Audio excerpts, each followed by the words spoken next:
It's Hedgehog TV. I'm Edward Chuchakin. On the other side of the camera is my wife Zoe Sofronova. We are in St. Petersburg, Russia. Both of us are quite well-known guides in this city. Unfortunately, due to coronavirus, we cannot make real excursions to our beloved tourists. All the borders in the world are closed now, and we have no idea how soon they are going to be opened again. But we have got an idea. Why wouldn't we share our knowledges and interesting stories with all the world? Moreover, Zoe is professional historian and journalist, and I am a good storyteller. At least my tourists always say so. Confidentially, I am not good with the camera. We are launching now our new project, Hedgehog TV, presenting series of programs about history of Russia and St. Petersburg. We will do our best to make it interesting and fascinating. If you like our programs, please feel free to donate us. You can find link to PayPal in description or contact us direct. Your donations will be highly appreciated. It will support us in this hard time when no tourists visit St. Petersburg. The money you donate will help us to make new interesting programs for you. Click the like button and subscribe to our YouTube channel. We do hope to see you in future in St. Petersburg as our tourists. And now, enjoy watching.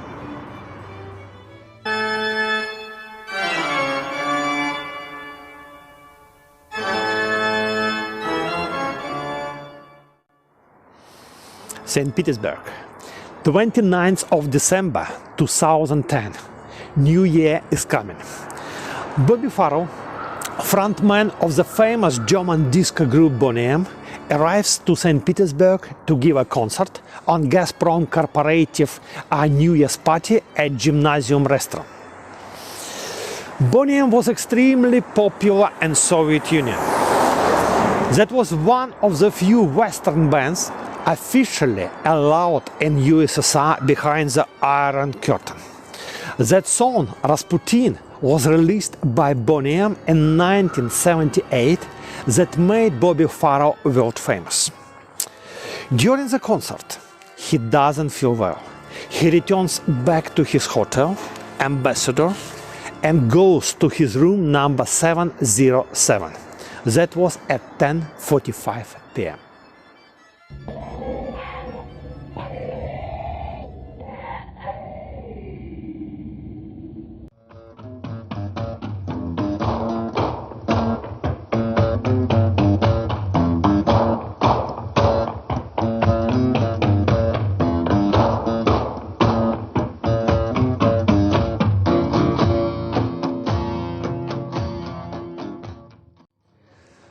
The next morning at 10 a.m., other Boney M singers find him dead in the room. Official autopsy report says he has died in the night from heart failure. Bobby Farrell probably didn't know that very night, on December 30, 94 years ago, not far from this hotel, about half mile that way, the other person had died under mysterious circumstances. He was murdered in a cruel way. That was Grigory Rasputin, a man who was so well performed by Bobby Farrell in the song. Coincidence? I don't think so.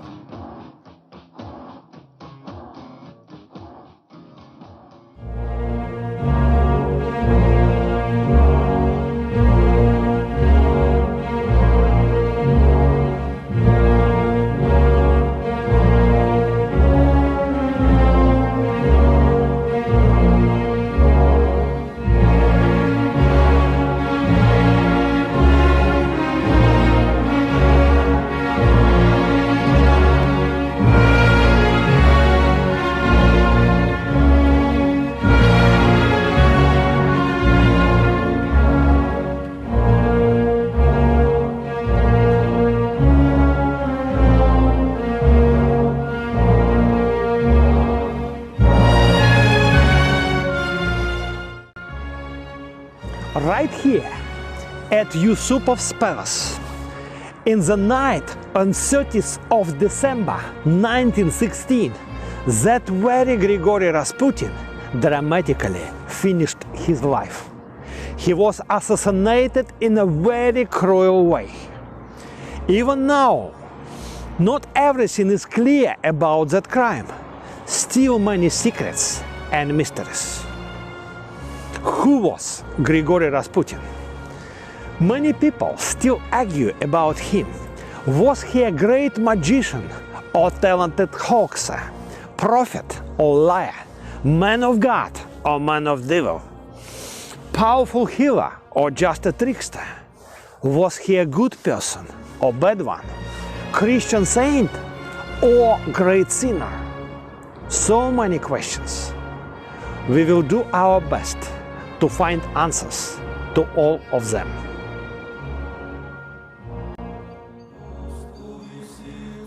Grigory Rasputin, a man from nowhere. He was born on 21st of January 1869 in peasant family at Pokrovskaya village at Tobolsk district in Siberia. He got practically no education, was hardly able to read and write, but when he was young, he became very religious. He began to travel across Russia, visiting different convents, monasteries and churches to get more of religious experience. He never decided to become monk or priest. He even got married and had children. But once he began to call himself starets, that means elder. Elder in Russian Orthodox tradition had an official status of a man with spiritual authority. He used to preach and teach people, and little by little became a rather popular and well-known religious guru. There is opinion that about the same time Rasputin joined very strange religious sect called Khlisty, means whips. They practiced sexual orgies to reach spiritual exaltation. That sect appeared in Siberia and spread around Russia. Of course, official Orthodox Church never supported that sect, but somehow Rasputin combined that sexual practices with Christian Orthodox theology.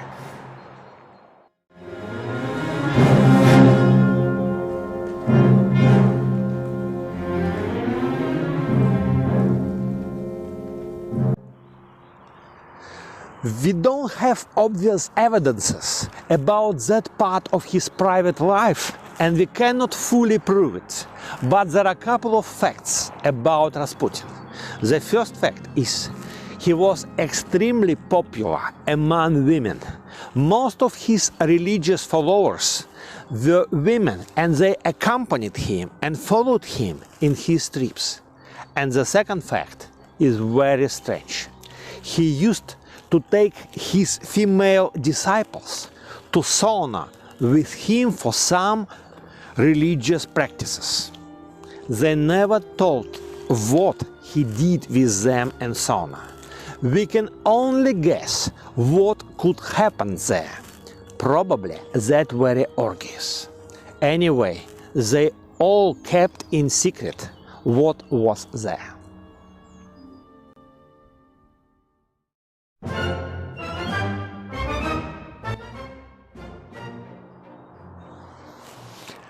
Rasputin is getting more and more famous in Siberia and other parts of Russia. It is time for him to win the capital of Russian Empire. In 1904, he arrives to St. Petersburg for the first time in his life. Rumors and gossips were running ahead of him, so when he appeared in St. Petersburg, many from high society were curious and wanted to meet him. Among them, Militsa and Stana, two princesses from Montenegro. Militsa became a wife to Grand Duke Pyotr Romanov.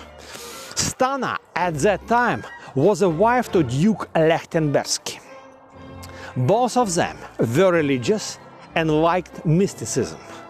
They invited Rasputin to Sergeyevka, suburban estate of Lady Stana in Oranienbaum, about 20 miles away from St. Petersburg.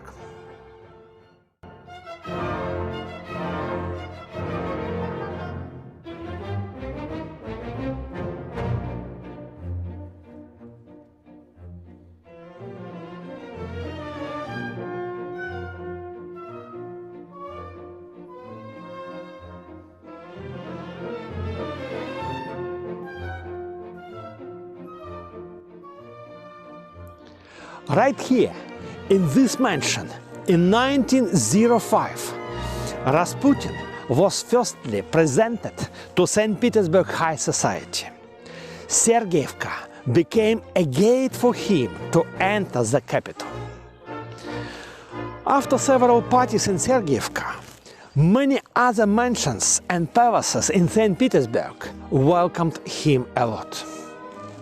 In this very place, the most important event in the life of Grigory Rasputin has happened.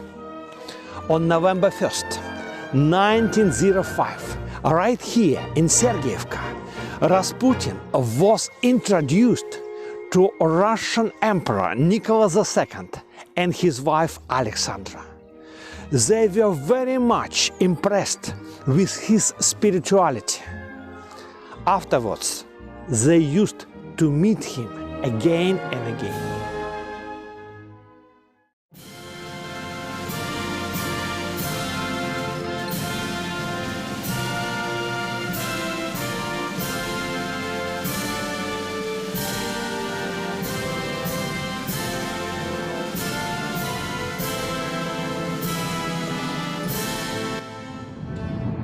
Romanovs, a Russian royal dynasty, the richest royal family in the world, Tsars, emperors. They reigned in Russia for more than 300 years, since 1613. They owned numerous palaces here in St. Petersburg and all across Russia. Just behind me is the Winter Palace, the major royal residence in Russia. Huge palace with more than 1,000 rooms. Nowadays, it accommodates the Hermitage, the most famous museum in the world, with the largest collection of art. That collection was mostly purchased by Romanov's family.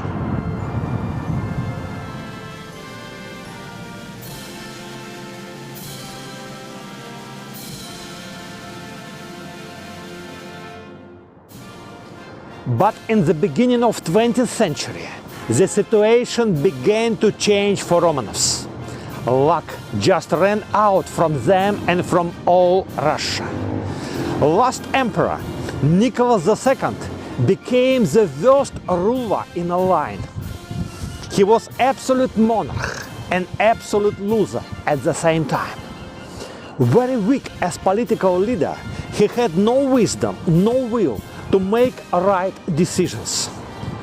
Every step in his political career was either wrong decision or epic fail. Moreover, he was unlucky in his marriage. Nicholas married Princess Alex, half German, half British. From British side, she was a granddaughter of Queen Victoria, and she brought hemophilia from Windsor to Romanov's family. Ladies never suffer from hemophilia themselves, but they can only transfer it to their sons. Alexandra gave Nicholas II 4 daughters and 1 son, Prince Alexei, the heir to Russian throne. He suffered from hemophilia. If he got hurt or was slightly wounded, his blood didn't stop, and it could even cause death. Prince Alexei, the heir to Russian throne, had no chance to survive. Therefore, Russian Empire and Romanov's family had no future. Suddenly, Romanovs got a hope, Rasputin. At that time, Rasputin was also known as a healer. We don't know how, but he had ability to heal sick people. At least when he prayed for them, they often began to feel better and even got healed or recovered. Probably he was an extrasense or hypnotist, but anyhow it worked. Many people testified that they have been healed by him.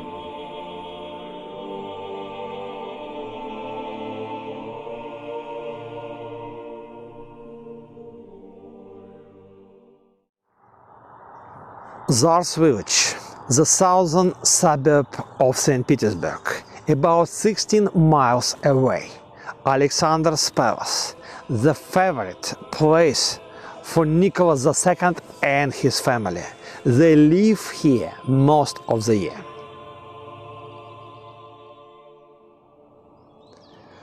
Nicholas and Alexandra were desperate because of their son Prince Alexei's disease. They were glad to receive any hope.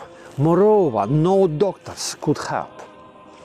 Many times, Prince Alexei was about to die because of bleeding. At such a moment, Rasputin came to them and first time prayed for the boy. The blood stopped. They considered it a miracle and got to believe that he was really a man of God, sent to help their family. That made Rasputin a very important person and the most close friend to Emperor and Empress.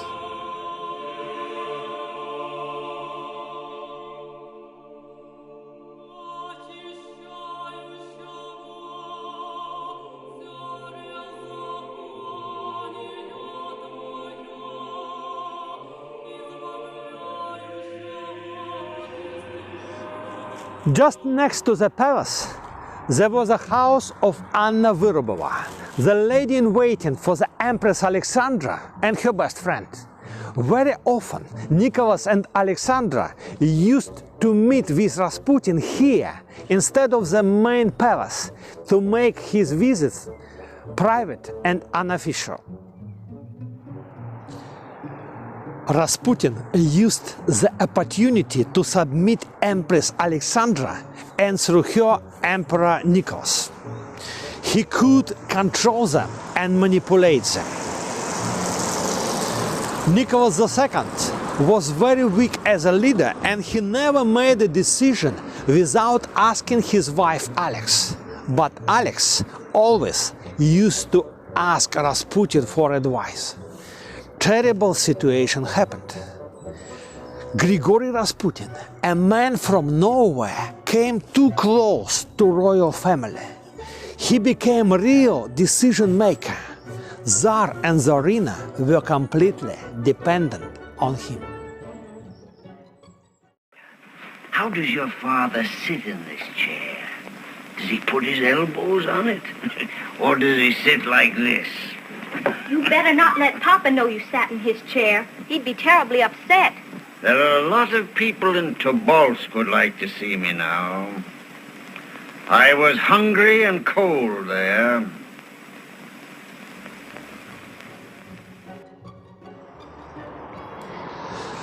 Many famous politicians and ministers were asking Rasputin for favor to solve their problems and to get appointments in their political careers.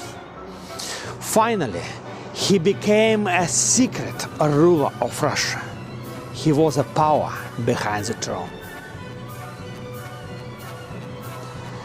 He was just like coronavirus. A small man from the east came to the very heart of Russia, infiltrated to Tsar's family, and started his destructive activity that made them weak and sick, and finally caused their physical death. He was a beast from the East.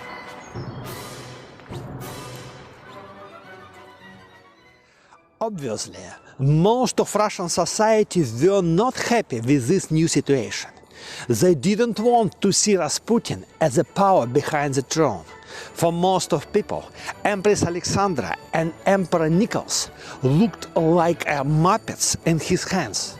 Big shame and disgrace. A lot of rumors were spread about them. Some of them were bad and dirty. And nasty caricatures were printed in many newspapers and tabloids. They depicted Empress Alexandra as a sexual lover of Grigory Rasputin, who looked like a demon from hell. Nicholas II was shown as stupid cuckold. At the same time, they depicted Rasputin as womanizer, love hero, Don Juan, a man who had numerous sexual contacts to many ladies from Russian aristocratic society.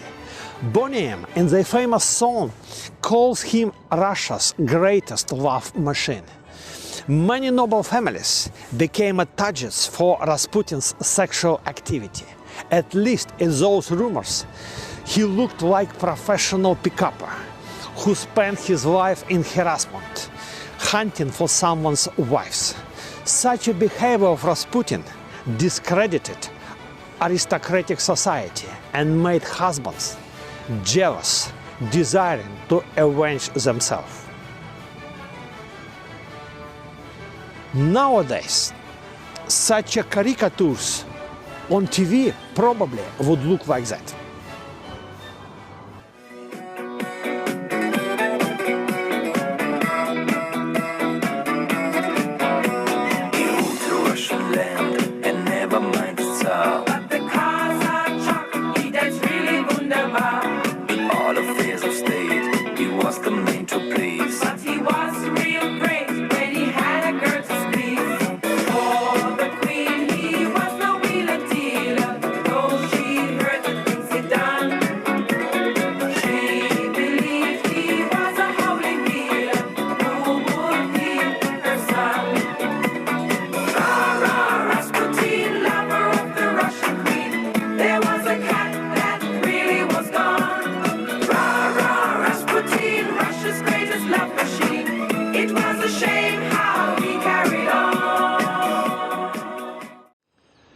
It's a time to clear up situation, to answer most popular questions about Rasputin, and to comment some rumor statements about him.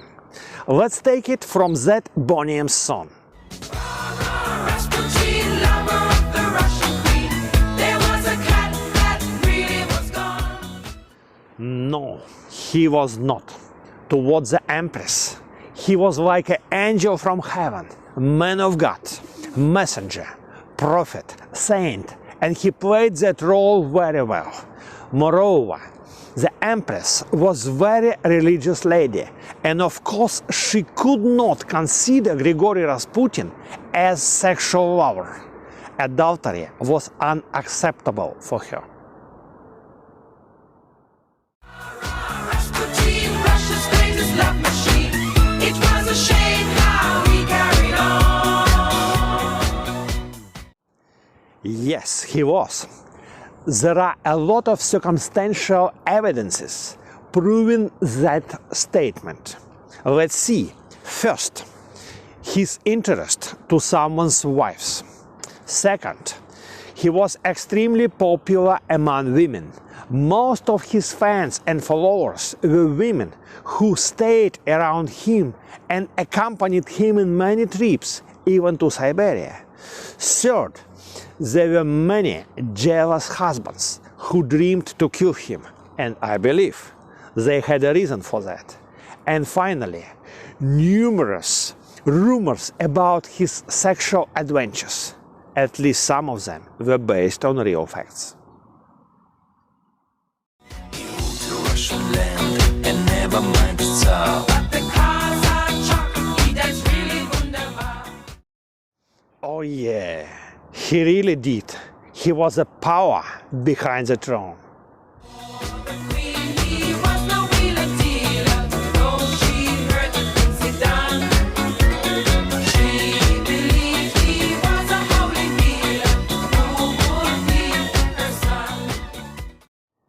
Yes, she didn't mind all the bad rumors about him. For her, he was man of God who would heal her son. And as it was testified, his prayers very often really helped Prince Alexei. But when his drinking and lusting and his hunger for power became known to more and more people, the demands to do something about this outrageous man became louder and louder.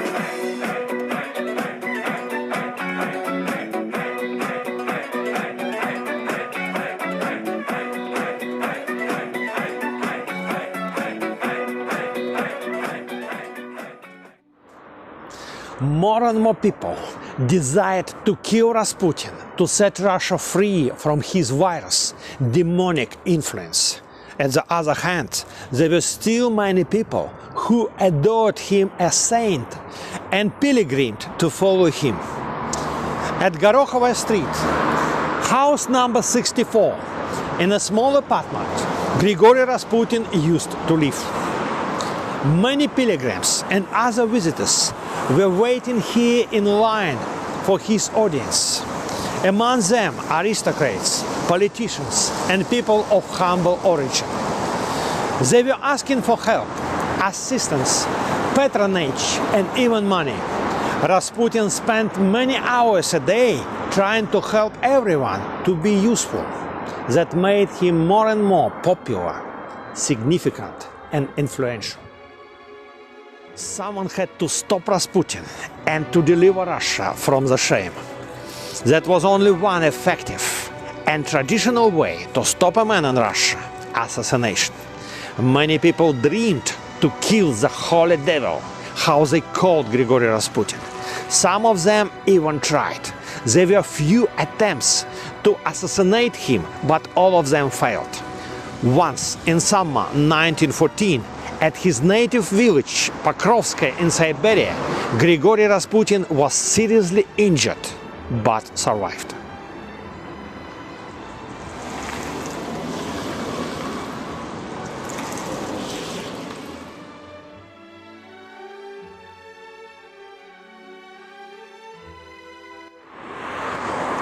Finally, in 1916, young and ambitious aristocrat Prince Felix Yusupov really made a decision to kill Rasputin. Yusupovs were the richest aristocratic family in Russia. Someone said they were even richer than Romanovs. Nowadays, we would call them multi-billionaires. They owned 4 palaces in St. Petersburg, 1 in Moscow, numerous country estates in different parts of Russia, including 2 in Crimea, on the Black Sea. Also, they owned many factories and enterprises. The palace on Moika 94 was the main residence for Yusupov's family. They owned that from 1830s. It was luxury decorated. The palace accommodated one of the greatest collection of arts.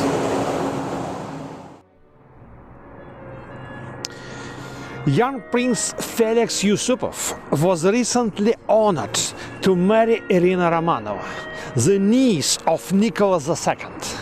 That marriage made him a relative to Tsar and practically member of royal family.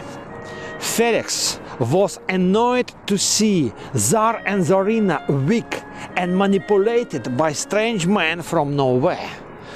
He made a decision to assassinate Rasputin. He really believed that the death of Rasputin would set Nicholas II free from his demonic control and save Russia in that hard time. Russia was involved to First World War. That was December of 1916. From this point, please follow me in the Pulp Fiction about how that crime happened. Felix Yusupov could not kill Rasputin alone. He asked someone to assist him. 5 persons agreed to assassinate Rasputin. Here they are. Prince Felix Yusupov as the leader of the conspiracy. Grand Duke Dmitry Romanov. He was a cousin of the Emperor Nicholas II. Handsome young man, old friend of Felix Yusupov. Many people rumored that they had a love affair. At that time, Felix was 29 years old and Dmitry was 25. Vladimir Purishkevich, right-wing politician, member of Russian Parliament, the State Duma. He was furious patriot, wishing to see Russian Empire great again. Military doctor Lazavert, a man of Purishkevich. His job was to provide cyanide to poison Rasputin. Military officer, Senior Lieutenant Sergei Sukhotin. He was a friend of Yusupov's family and also joined the conspiracy. His duty was just to help if something went wrong.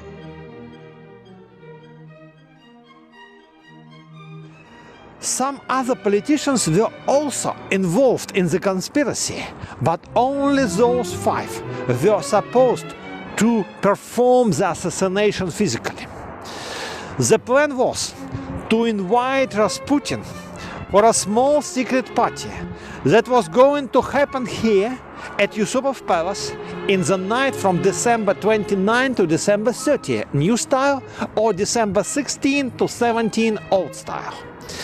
The party was specially arranged to introduce Rasputin to Irina, new wife of Felix. Rasputin was womanizer. He desired to meet someone's wives. He never met Irina before, but he really dreamed for that. That was a trap for Rasputin. Irina was not in the palace. She was far away in Crimea, and of course, she did not plan to meet him at all. It was absolutely no risk for her. But Rasputin was promised to meet Irina. That's why he had to come to the palace after midnight incognito and enter through the side door, so no one could see his visit.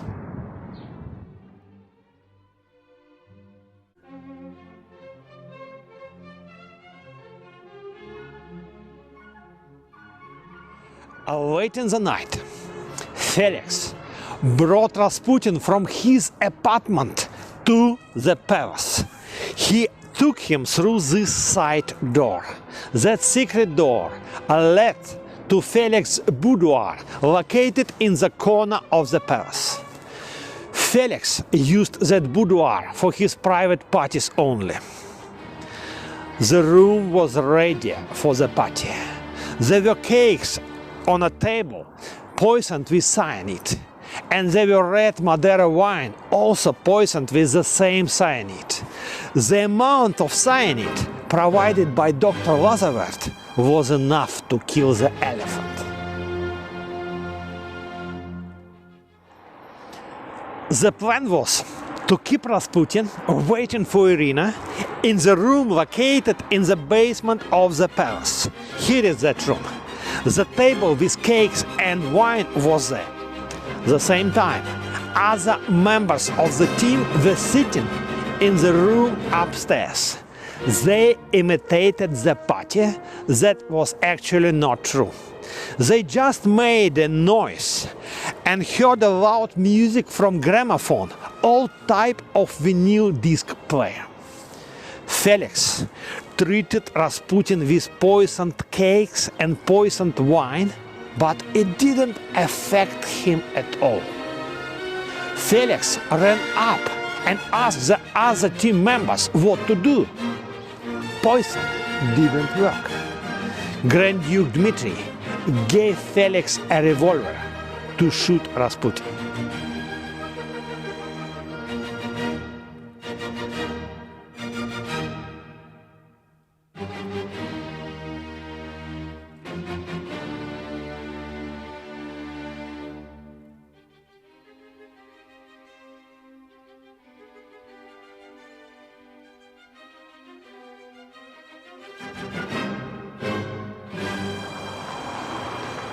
Felix is back to Rasputin, to the same room in the basement. He suggests Grigory to face to the crystal cross which is on the wall and pray. Rasputin does. The next moment, Felix shoots him in his back. The bullet likely hits the heart. Rasputin falls dead on the skin of a polar bear which is on the floor. Red blood flows on white bear skin. Felix arises to the upper room to inform the conspirators that Rasputin is dead. He asks them to pack the body, put him to the trunk and take him away. The plan was to get rid of the body.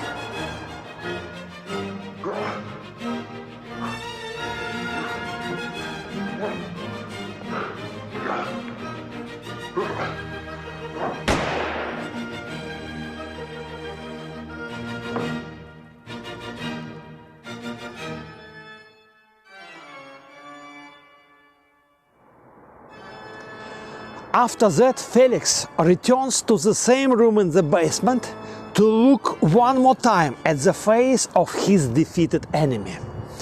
At that moment, Rasputin opens his eyes and stares at Felix's face. Later, Yusupov told that it seemed to him that the devil was looking at him. Rasputin repeats again and again, Felix, Felix, Felix, and tries to strangle him with fingers. For a while, they are fighting on the floor. Next moment, Rasputin pushes Felix away and climbs on all fours by staircase as a beast, making a loud growl and roar.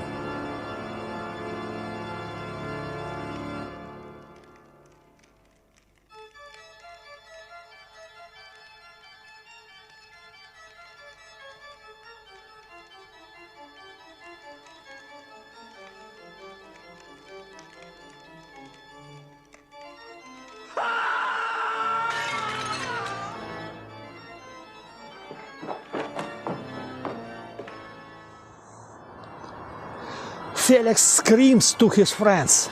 He's running away. Catch him, shoot him. Rasputin leaves the palace through the same secret door. He tries to escape through the side yard.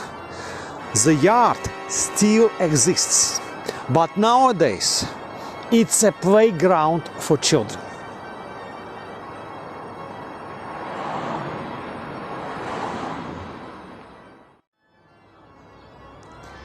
At the end of the yard there was a gate. The gate was right here. Rasputin runs through the yard to the gate. Purishkevich furiously chases him and finally shoots him in his back 4 times. The 4th bullet hits his brain. Rasputin falls again. He is obviously dead.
They took the body of Rasputin back to the palace through the same side door. But inside, something strange happened to Felix. He had nervous breakdown, uncontrollably attacked the body and began to beat it with police rubber baton. The others hardly stopped him, but the body was seriously damaged.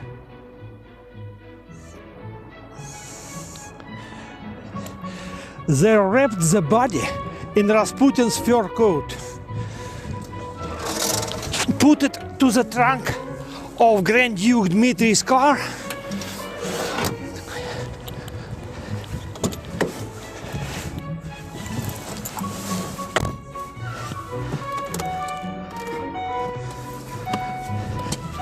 and drove away.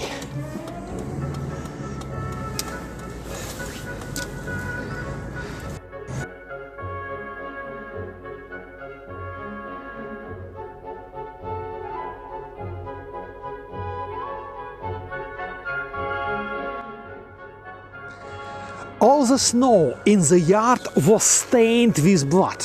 The conspirators had to fix it, and they found a solution. They shot a dog, so the dog's blood was all around. When policemen came to ask what was happening, as he heard the sounds of shooting guns, they explained. They had a party in the palace, got drunk, and Grand Duke Dmitri has shot a dog. The dog's body was presented. The answer was accepted by police.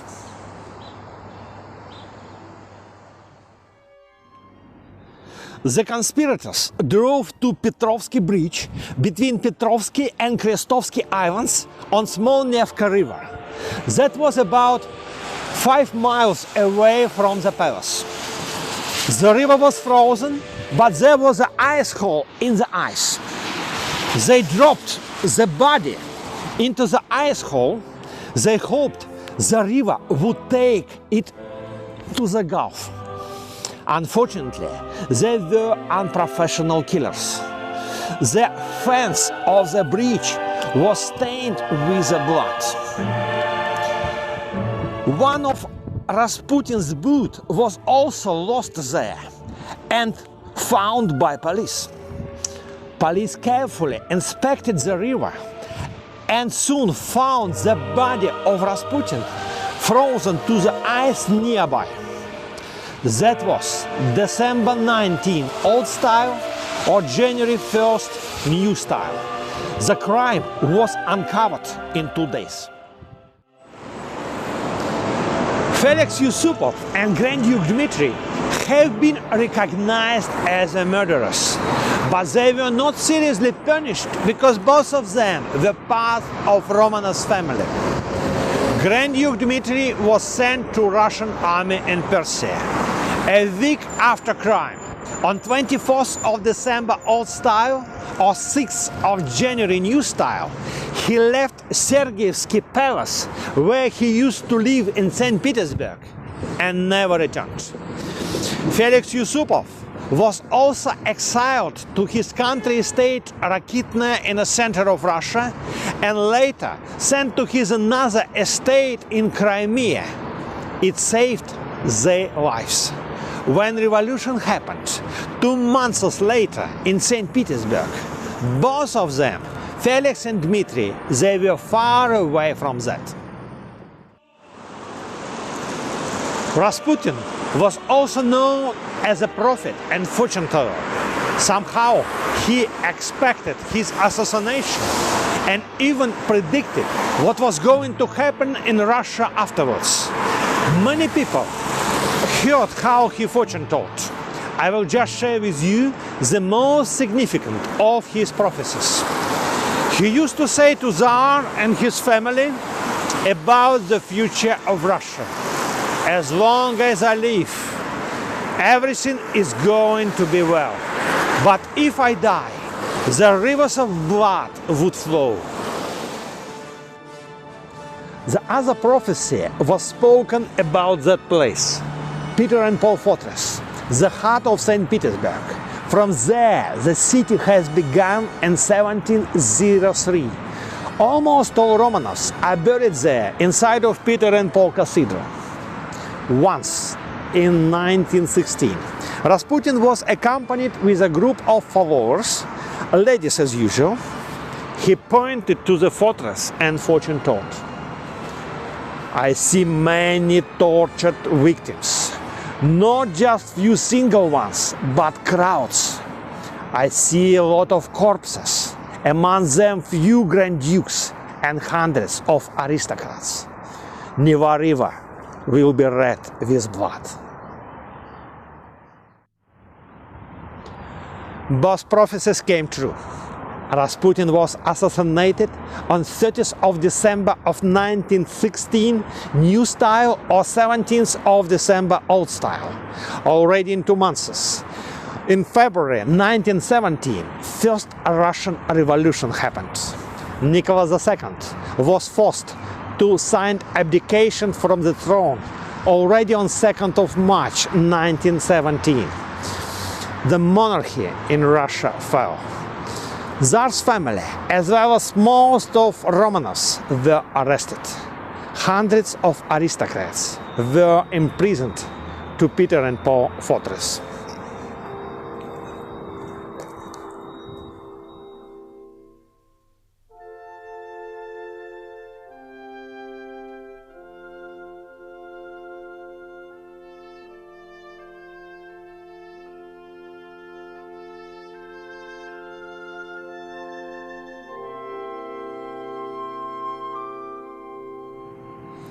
Second Bolshevik revolution happened in October of 1917, same year. Bolsheviks arranged so-called Red Terror, when most of Romanovs were killed and almost 2 million people were executed. Right there, in Peter and Paul Fortress, in January 1919, Bolsheviks shot 4 Grand Dukes Romanovs, together with hundreds of other aristocrats. Totally, they executed few thousand people there. Remember the prophecy about that place. Total losses of Russia after revolution and civil war within 1917 and 1922 were almost 12 million people. Truly, rivers of blood.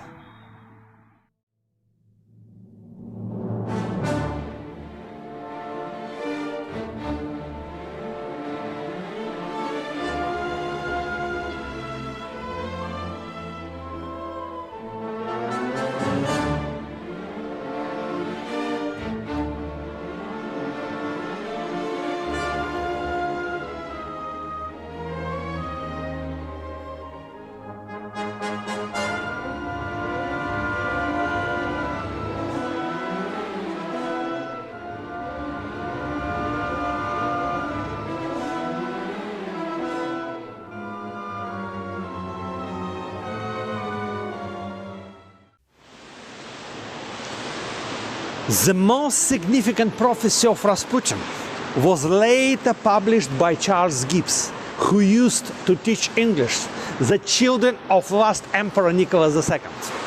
He became a friend of royal family and decided to follow them to Siberia, where the family has been exiled. The prophecy was written by Rasputin's hand on a small piece of paper and handed to Nicholas II not long before Rasputin's assassination. Nicholas kept the prophecy secretly in his Bible and once allowed Charles Gibbs to read it.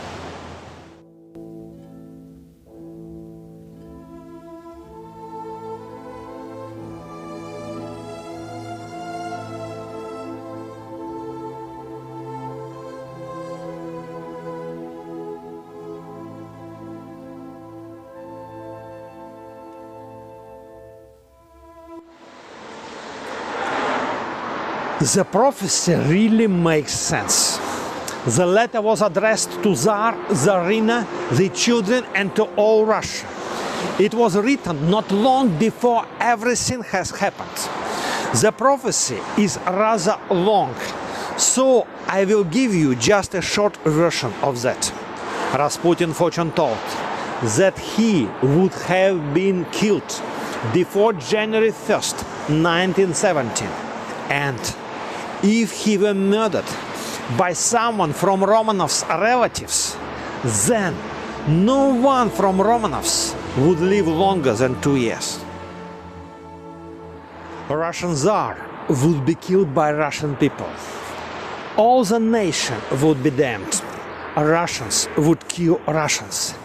The country would become like a hell. Churches would be closed and destroyed.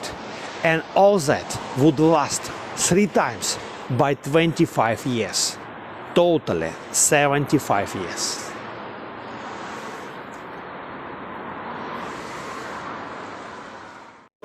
Mark my words, you and your family will die within a fortnight.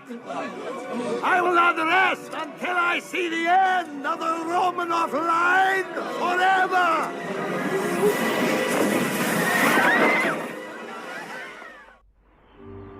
The prophecy came true.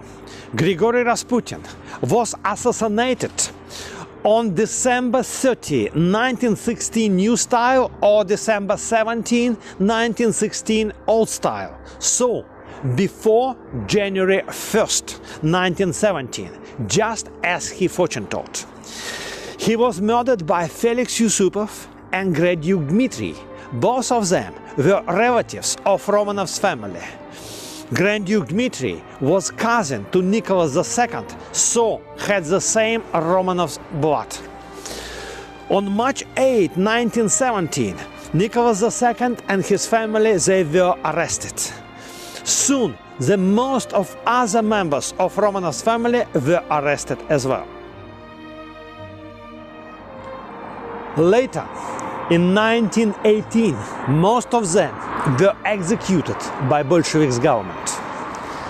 On June 13, Grand Duke Michael, the brother of Nicholas II, was shot in Perm.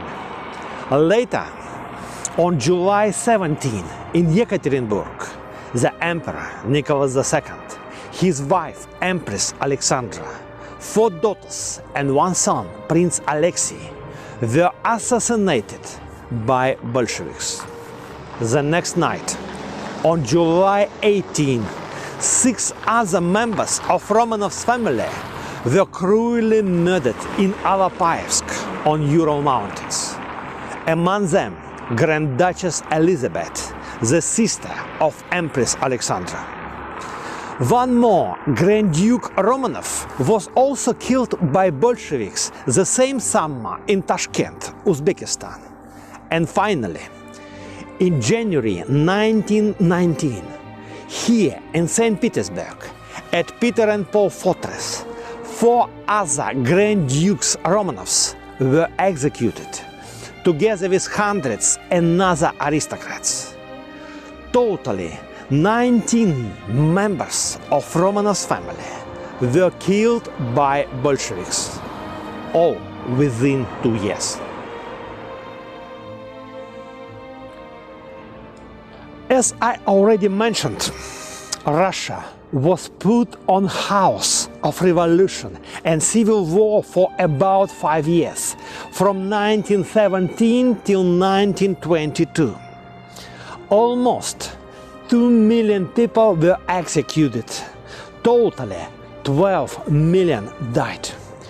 2.5 million of people from Russian high society escaped from Russia, became immigrants and stayed there for the rest of their lives. Communist regime became the hardest period in all Russian history. Most of churches were closed and destroyed.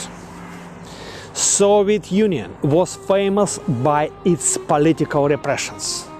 Few million were executed and many million were exiled to famous Siberian Gulag concentration camps in 1930s, 1950s. Almost 40 million of Soviet people died in the Second World War.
Soviet regime lasted exactly 75 years, 3 times by 25, just like Rasputin fortune told.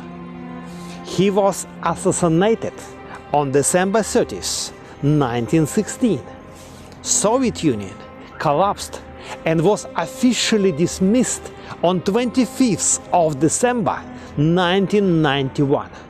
That was a day when last Soviet president Mikhail Gorbachev left his office in Kremlin. Yes, the dark prophecy came true. The curse of 75 years ended.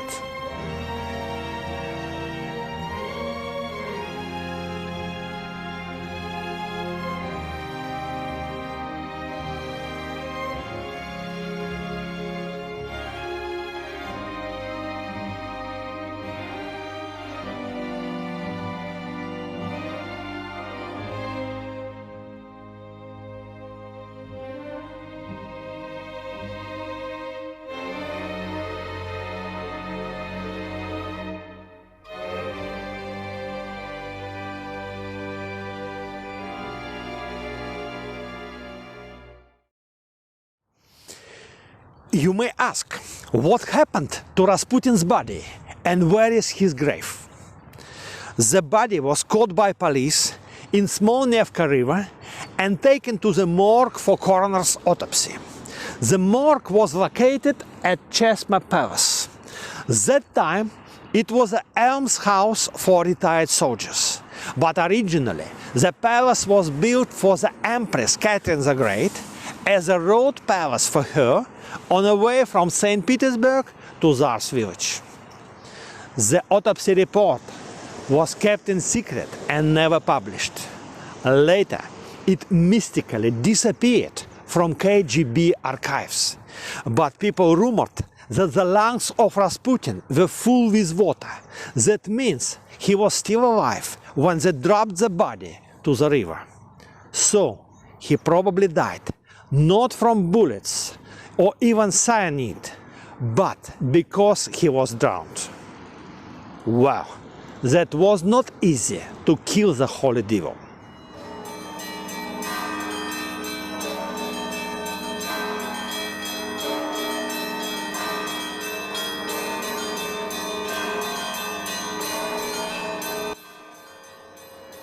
After the autopsy, they put the body of Rasputin into a zinc coffin and transported to the burial place.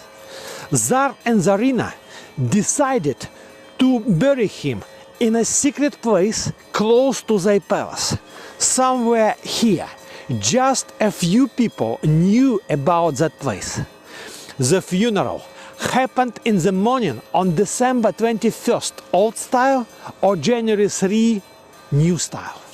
Even today, we cannot find exact place where his grave was. But it is not the end of the story.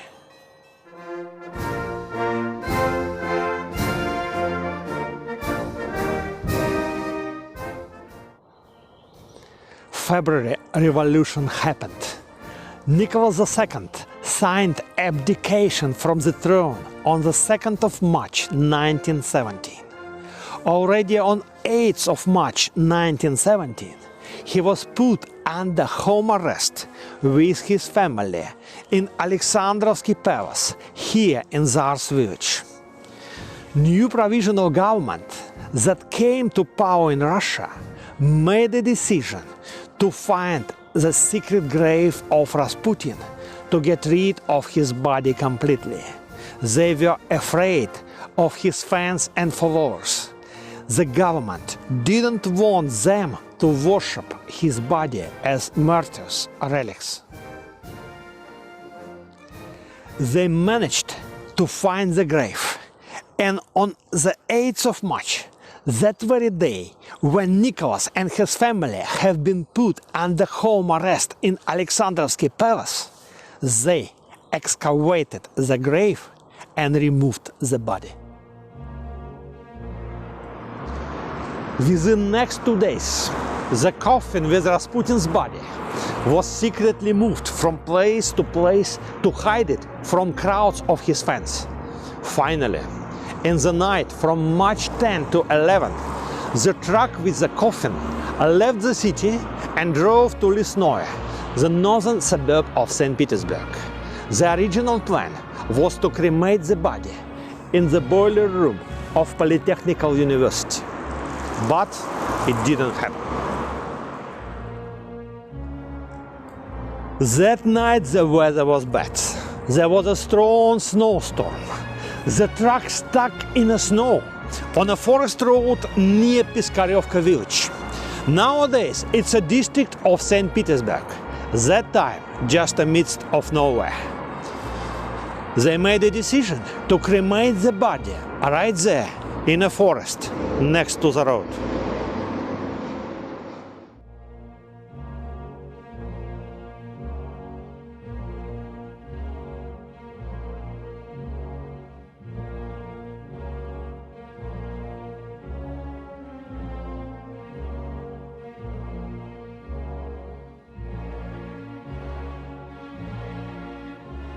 They cut down several birches for firewood, splashed gasoline and lit a bonfire.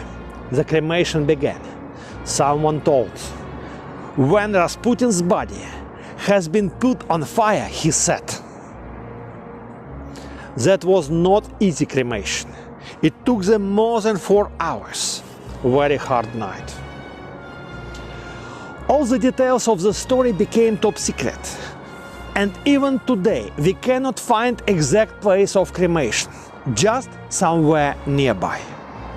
Here, the earthen way of Rasputin has ended.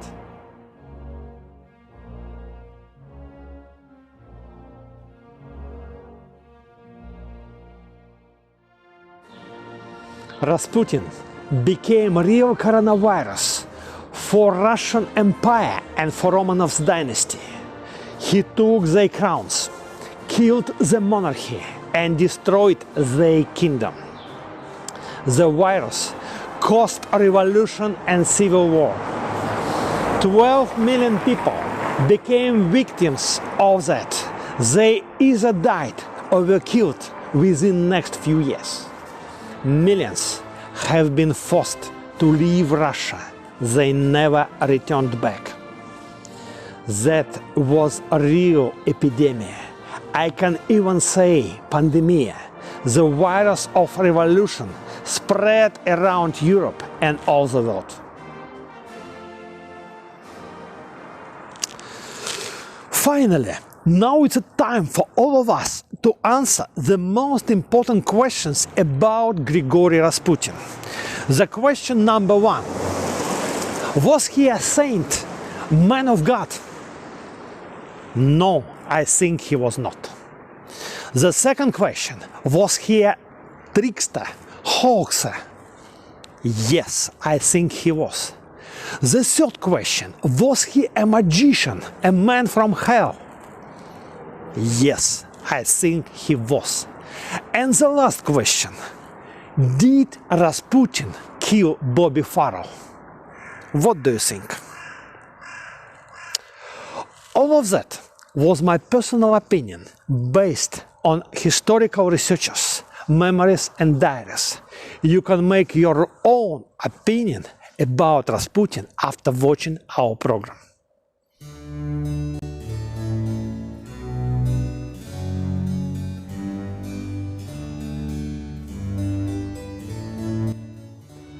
Thanks for being watching us. That was Hedgehog TV. The program was presented by me, Edward Chuchakin, and my wife Zoe Sofronova. I hope you liked that. If so, please do not hesitate to donate us. You can find link to PayPal in description or contact us direct. Your donations will be highly appreciated. It will support us in this hard time when no tourists visit St. Petersburg. The money you donate will help us to make new interesting programs for you. Our next program, Last Romanovs, the end of empire will be very exciting. Secrets, scandals, adultery, betrayals, all based on true historical facts.